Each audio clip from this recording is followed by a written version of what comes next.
Wait, you're jingly? From Spontaneously Combustible Studio in Cleveland, Ohio, presented by Permanently Geek, this is Uncovered, the Christmas edition, as you can tell by Kevin's festive Iron Maiden shirt. So this is the show, and his jingly balls. Yes. So this is usually the show where we pit an original version and a cover version of a song against each other and try to determine which is the better of the two. But since every Christmas song you hear is pretty much a cover song, and there are 5 million versions of all of them, we decided to break the rules a little bit this time. And we're going to be comparing 4 different cover versions of one song and trying to determine which is the best. I'm Michael McFarland. This is my co-host, my friend and yours, Kevin Conaway. Hello. Amateur mall Santa. And he just goes into malls, sits on the bench, like, who wants to sit on my lap? Who wants to sit on my lap? All months of the year, too. On that note, shall we reveal the song of choice and our 4 coverers? Let's. All right. Drum roll, please. Woo! Happy Christmas, or Xmas. Xmas. Parentheses. The war is over. Closing parentheses. Those look like brackets, actually.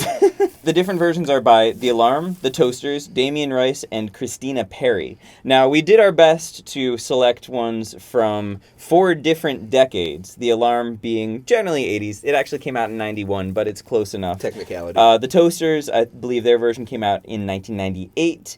Damien Rice was in the 2000s, and Christina Perri was in the 2010s.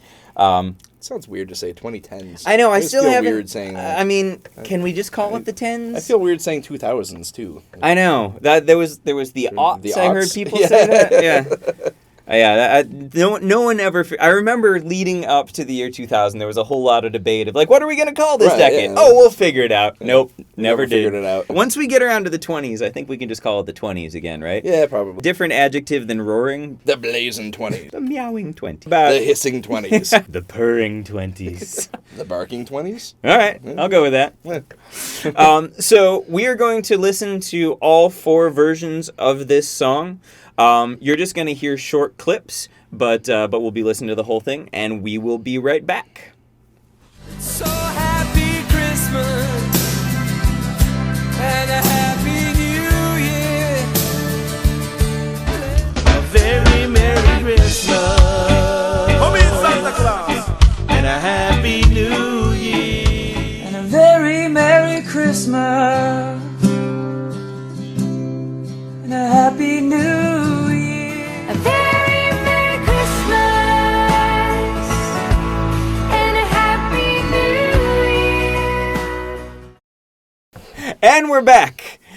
So what we were just doing there, if you haven't watched the show before, was we were selecting what we thought the best of the options presented were, and what we thought the other would think was best. I feel like this is the song that that musicians cover when they want to do a Christmas song. But they don't want to do a typical Christmas song. But they don't want to do a typical happy Christmas song. It's the good Christmas song to play to show that you're still an artist. Exactly. Like, I'm still dark and mysterious. Uh-huh. But then the Toasters version starts Then up. there's that. And it's like, hey, Mom! Merry Christmas, Happy Mom. Christmas, Santa Claus! That one caught me by surprise. That one caught all of us by surprise. Because I'm not really that familiar with the Toasters. I had read that they were a ska band, and I was thinking more like standard like ska punk, like it was going to be like a little bit snotty, like, so this is Christmas. Yeah, that's kind of what I was waiting for. And it was just like straight up like island groove. Yeah. I was like, all right. So that blows my whole theory about not wanting to like just do a gleeful Christmas song and show how you're a dark, mysterious, thoughtful artist. Yeah. I am unscarfing myself right now. too much hashtag uncovered. So this song, it was originally by John Lennon. Mm-hmm. I feel like if you're looking for the Lennon-McCartney dichotomy, oh man, you're just taking it all off. Gryffindor. That has spoken. The best version of this song is by Gryffindor. Yes. I feel like you keep trying to make it a point, and I keep interrupting you. Well, I'm not sure what point you were actually making. I have no idea where I was going with it. Yeah, it sounded well thought out. For a moment. It actually was. I had a thoughtful point that I was trying to make, and your Christmas sorting hat had to just befoul everything. Gryffindor. Man, I add value to this show. So I feel like this song, and Simply Having a Wonderful Christmas Time are the perfect example of the Lennon-McCartney dichotomy. Like, John Lennon goes and writes what's essentially a protest song. I think it was the Vietnam War that was about. Yeah, I think so.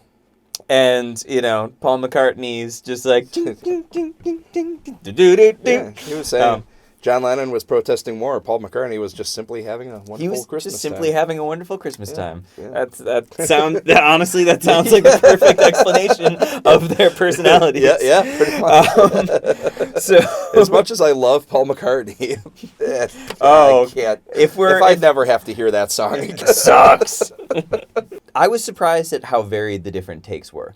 I was too. I feel like the Alarm version... I've heard that cover quite a few times. I have actually not. Really? Yeah. Really? Yeah, that's after the original John Lennon version. I think that's the most common version I've heard of this. Strangely enough, out of the four groups/artists that we listen to, they're the band that I am the most familiar with. Oh, really? Really? As far as their other catalog of music. I could not name a single song from their discography. So that's odd. Yeah. Not sure how that happens. Look up 68 Guns. It's a great 68 song. Guns. Okay. Yeah. I will check that out. All right. So I thought the Damien Rice version, emotionally, I thought it came closest to the emotional impact of the original John Lennon song. The Christina Perri version seemed completely flat to me and lacking in any of the gravitas that this song has. Again, it's a protest song, and she treated it as if it were any other generic Christmas song. It just felt like it was lacking any emotion or weight. The alarm version was perfectly fine. I thought it was well executed, and I thought that it worked pretty well. I thought hearing it in the studio setting, I thought that the choral arrangement at the end was a little bit overdone. Yeah, that part kind of threw me off too. Why are there monks in the studio? Yeah, exactly. Who let the monks in? That was the Baha Men sequel to Who Let the Dogs Out. Who let the monks in? I could have done without that section of that song. I thought at that point, you're really losing me here. I like what they did with incorporating a little bit of an electric guitar lead in the background of the song too. Yeah, that was nice. No, I thought that version worked pretty well.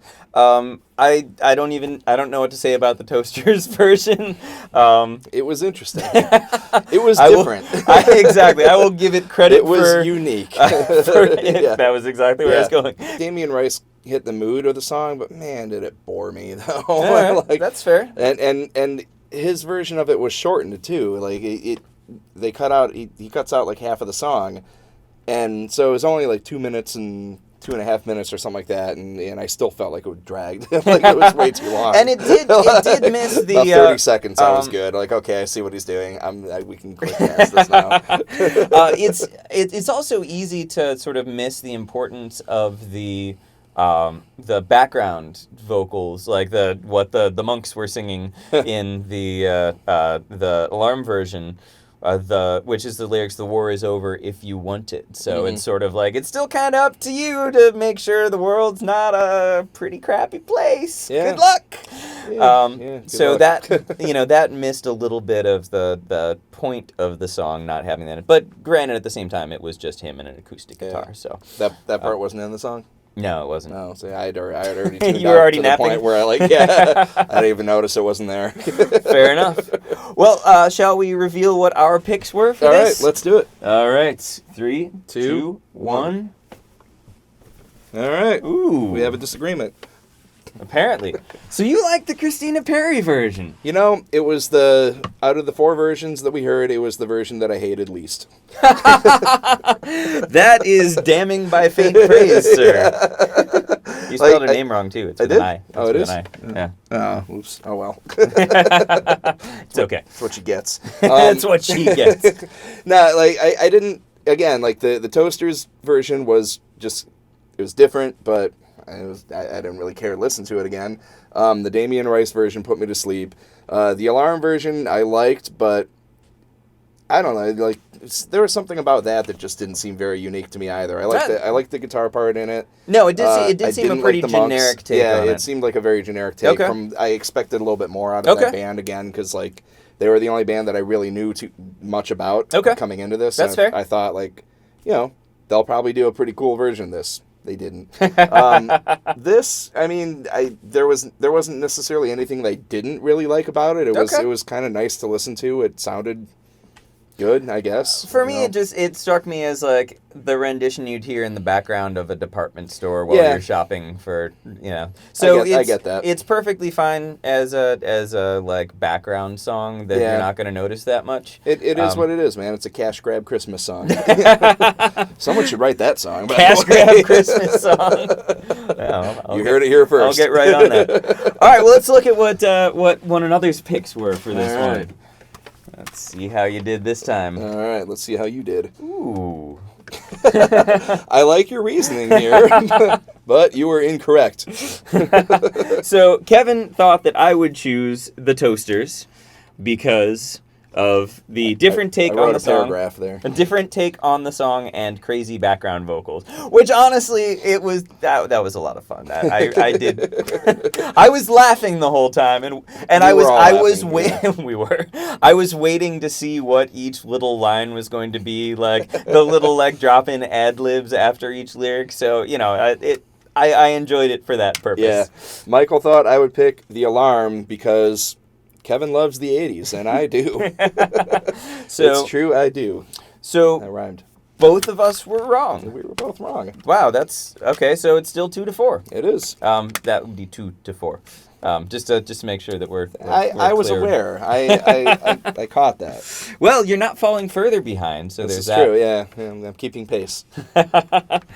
Well, thank you guys again for joining us on this episode of Uncovered. If you enjoyed it, please subscribe to the Permanently Geek channel. There are all kinds of shows about music and gaming and movies. Hope you guys have a great holiday, Christmas, Hanukkah, whatever it is that you celebrate. Hanukkah. Exactly. Or if you just like to have your feats of strength around the Festivus pole, enjoy that as well. We will see you in the new year, and take care.